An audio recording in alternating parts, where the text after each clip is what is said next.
Dystonia అంటే ఇది కూడా మూమెంట్ డిసార్డరు. దీనిలో ఎట్లా ఉంటుందంటే మనకు పార్కిన్సన్ లాగా స్లో మూమెంట్ ఉంటాయి, బట్ సస్టైన్డ్ మూమెంట్ ఉంటాయి. సస్టైన్డ్ అంటే పర్టికులర్ ఏరియాలే మూమెంట్ అయిపోయి నిలబడుతుంది చెయ్యి, ఆర్ పర్టికులర్ ఏరియాలో ఆ లింబ్ అంటే చేతులు అయింది, కాలు అయింది, నెక్ అయింది, ఆర్ ట్రంక్ అయింది, పర్టికులర్ ఏరియాలో పొజిషన్లో నిలబడుతుంది అది. So that is called sustained patterned movement ఏముంటాయో దానికి డిస్టోనియా అంటారు. డిస్టోనియాలో ఎట్లా ఉంటుందంటే ఒక particular part of a body, particular part of చేతులు ఉండొచ్చు, కాలు ఉండొచ్చు, మెడ ఉండొచ్చు, ట్రంక్ ఉండొచ్చు, ఆ పర్టికులర్ ఏరియా మన ట్విస్ట్ అయిపోయి ఒక పర్టికులర్ పొజిషన్లో మెయింటైన్ చేస్తుంది అది. సో దీని నుంచి ఏమవుతుందంటే డే టు డే యాక్టివిటీస్ ఏముంటాయో మనకు రోజు జరుగు యాక్టివిటీస్ ఉంటాయో దానిలో ఎక్కువ డిస్టర్బెన్స్ వచ్చేస్తుంది. సో దీనికి ఏమంటారంటే డిస్టోనియా అంటారు.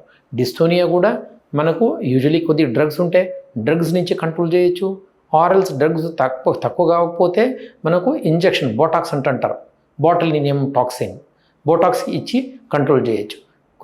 కొద్దిగా డిస్టోనియాలో బోటాక్స్ చాలా రిజల్ట్స్ వచ్చేస్తాయి. అదర్వైజ్ ఆ డిస్టోనియల్ బోటాక్స్ నుంచి కూడా ఇంప్రూవ్మెంట్ రాలేదు అంటే దాన్ని కూడా మనము డీప్ బ్రెయిన్ స్టిమ్యులేషన్ చేయొచ్చు.